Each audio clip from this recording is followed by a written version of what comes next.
وتر واجب از زمینامش معلوم است که وتر واجب صحیح است. خو یگان مردم مریضی رو ما به این خاطر میگم که یک جایی که کارت نباشه و بازم دست میزنی در اوجا، کارت نیست و بازم در اوجا دست میزنی.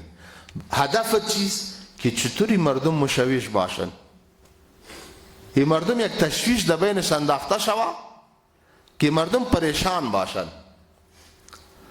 در این وتر غیر مقلدین و لامذهبه یکی خدایی تشویش میندازن به مردم که وتر یک رکعت است. وتر چند رکعت است؟ ما همیشه میگم که اگر یک انسان فکر اتفاق اتحاد داشته باشه نباید به این گپا دامن بزنه. بگو چرا؟ برو من نظری تو چند است؟ یک رکعت. صحیح؟ نظری تو چند رکعت است؟ یک رکعت. برو صحیح است من نظری تو آلی ما 3 رکعت خواندم، یک رکعت در 3 رکعت داخل شد یا نشد؟ یک رکعت خوانده که 2 رکعت ما اضافه خواندم. تو چرا علی خفه استی؟ چرا پریشان استی؟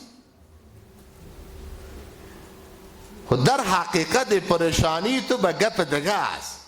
ای که تو شلستی که ویتر 3 رکعت نیست و یک رکعت است، در فکر شیطانی داری تو دیجا که چطوری مسلمانا ای تشویش برپا شود در بینشانو دمی نمازم ولا ای 3 رکعت شد و یک رکعت شد و 2 رکعت شد و یک ای چوچه شیطان استن. یک کتاب است به نام غنیت الطالبین از شیخ عبدالقادر جیلانی رحمت الله تعالی علیه.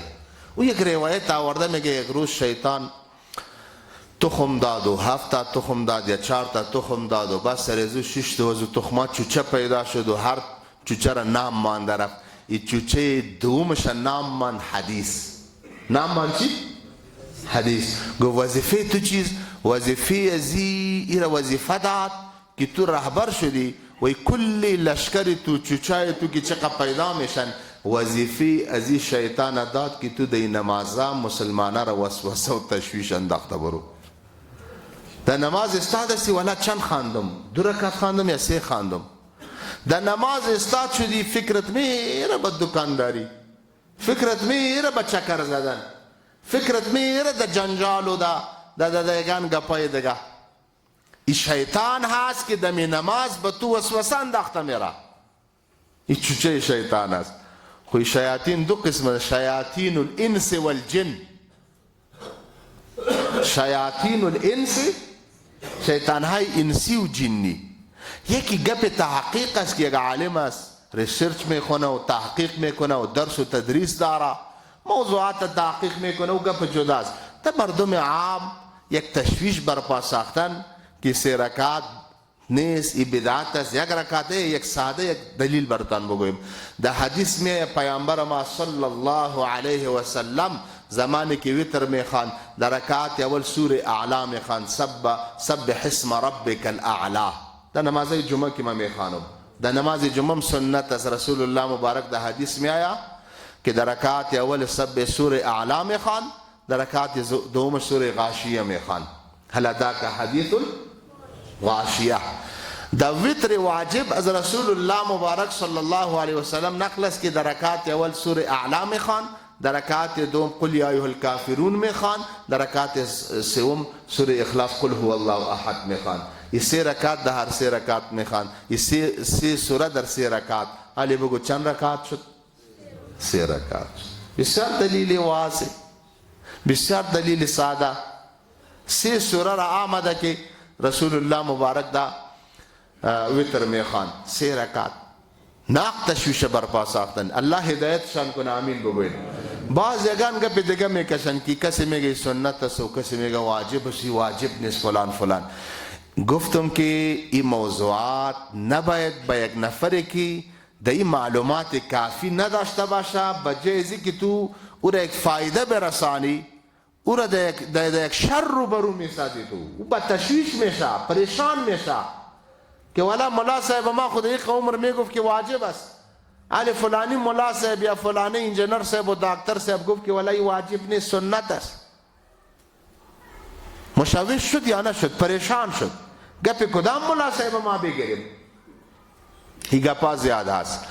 ای واجب اصطلاحی هست که در دیگر مذاهب نیست، در مذهب ما شماست. امام ابو حنیفه رحمت الله علیه که از فرض کرده پایین تر باشه، از سنت کرده بالاتر. این رو میگن یک مرتبه سی واجب میگن، این واجب به خود اصول داره. دیگر مذاهب ای واجب به نام سنت یاد میکنن، دیگر مذاهب اصطلاح را استعمال نمیکنن و بعضی را واجب که باشه او را سنت میگن. به طور مثال قربانی واجب است یا نیست؟ دیگر مذاهب او را سنت گفتن، سنت است. سنت گفتم که اصطلاح واجب را هم سنت میگن. فقط یک گپ در اصطلاحات است، در تاکید وام میگن که بسیار از سنت کردم این چیز محکم است. به طور مثال سنت صبح بعض علما واجب گفتن، خود سنت دم سنتیت خود یک قوی هست که از این سنت های دیگه نسبت به سنت های دیگه چیز بالاست. سنت صبح دیگه سنت ها ترک کردن جای داره، خو اما او سنت بسیار تاکید آمده در موردش، بسیار زیاد. به هر حال یک اصطلاحی هست واجب. دیگه مذاهبم به قائل هستن، خب فقط و اصطلاح سنت بریز استعمال میکنن. نباید نمیزیبه که موضوعات به مردم عام که ذهنش به این سویه برداشت نداشته باشه و تو می اختلافات دامن میزنی که او غریب به فکر ازی بود که پیش ازی ملا سب چیز یاد کنم، تو دیگه می قد تشویش بریزو انداختی که در بدر بگرده.